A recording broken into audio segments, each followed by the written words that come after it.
Welcome to Bible Study with Fred. I'm in Proverbs 14, verse 28 to begin with. In the multitude of people is the king's honor, but in the want of people is the destruction of the prince. Now, these are my interpretations of these Proverbs. I prayed about them, asked God to give me something. You may not agree with what I say. You might be offended by what I say, but that's what free speech is about. So, these are things you might see something different than I do. So this is what I want to talk about for this proverb.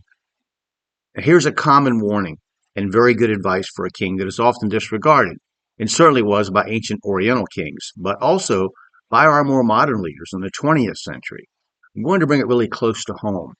By our leaders' approval of a quote right to abortion, we, our country, had exterminated 40 million to 50 million potential tax-paying citizens since 1973. This mass murder has gone on under the guise of a right of a woman to choose. Um, some have said that this reduction in potential citizens has harmed our government's ability to fund its programs. Others, of course, insist that most of these people would have been a drain on government programs. We'll never know the truth on this side of death, but this proverb explains that a king is benefited by a large following, a large populace, and that when he is in want of people, his reign is doomed. Many historical world leaders have flung their youth into combats that have killed millions of them and diminished or eliminated the ruler's ability to govern. 100 million people died in wars in the 20th century. Entire regions have become depopulated in historical wars. For instance, in 1600s, one-sixth of Germany's population was killed in a long war. Entire cities were wiped clean of people.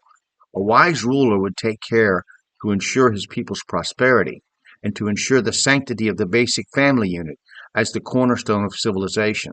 The ruler, the government, is there, from a practical point of view, for the whole purpose of preserving the family structure, which is the basis of his or her power.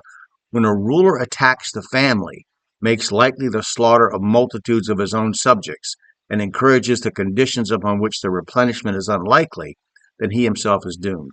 The Western nations, based on people of European descent, are not reproducing themselves fast enough to prevent their total absorption into immigrant populations. We've been led to this point by often people who thought of themselves as well-meaning, but were in actuality misguided leadership who did not avail themselves of this important proverb. What other nations accomplished foolishly by war and the destruction of millions of their own people, we have accomplished by permitting and even encouraging women to murder their offspring. The being absorbed into a migrant population, that's a common theme in history. I mean, you see waves and waves of migration everywhere, and how the people that were there first, or the people that were there second, the people that were there third, who were always conquerors themselves, were then conquered. I mean, whether it be Native Americans on the plains of America, who one conquered another, who conquered another, who conquered another, until the white man came along and conquered them. Um, it's just a common thing. But the point I'm making is that the leaders, to think that they have established anything when they are attacking the family, attacking there's a cult of death in this country on the right and the left. So um, that's just my take on that. Now, Proverbs 14:29, he that is slow to wrath is of great understanding. He that is hasty of spirit exalteth folly. Now, here's a contrast between the impulsive, quick-tempered and the person who is slow to abiding anger. Being hasty of spirit, or what Matthew Henry calls unbridled passion, will destroy you. Our culture, through many movies, glorifies the impetuous youth, the, quote, rebel without a cause, the wild child sort of thing. If you meet a young person who seems to be all raw emotion, quick temper, and spontaneity, you had better be very wary, because what appears to be youthful enthusiasm and passion turns quickly into stupidity and a wasted life. There is little more ridiculous than an old person who can't control their temper. Prisons are full of people who chose not to control their passions and who acted impulsively.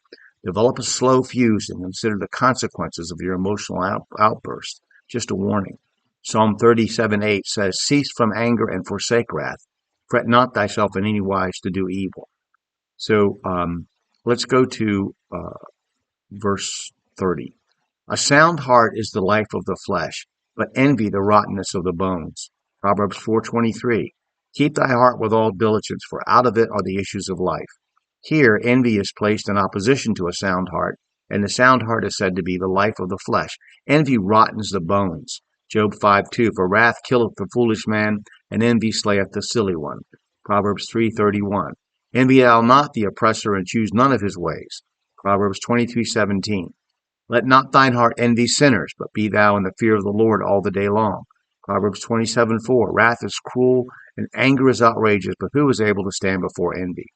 The root problem of envy is not being grateful to God for what you have and what you are. All of us have experienced envy at some time.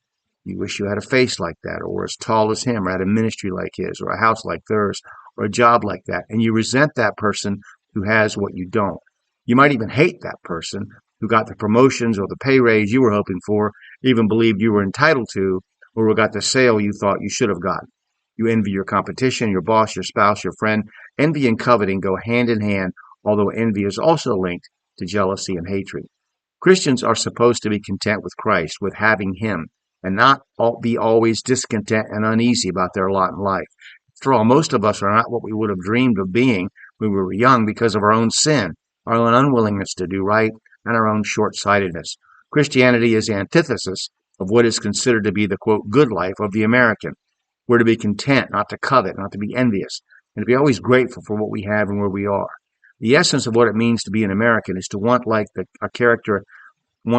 the character in a recent movie, was a response to his question. He was asked, "What do you want?" And he said, "I want what every man wants, more." Envy is not only wicked, it will destroy you. The old saw, keeping up with the Joneses, is not just about wanting to make a better life. It's about coveting what someone else has. It is not ambition to do better and be better at what you are, to develop a skill and master it. It is the sin of wanting what someone else has, coveting, lusting after it, and hating them for having it. What have you been envious of, or who have you envied? Think about that. I'll stop there, and we'll pick it up in verse 31 next. And I'm just would ask you to read your Bible, study your Bible, cross-reference the verses, and pray to God for wisdom and understanding. And share your interpretation with someone else. And you can purchase my comments on Amazon and Kindle or paperback form. You can follow me on blogger.com. Or if you watch the video this far, please click like and subscribe or follow. Thank you.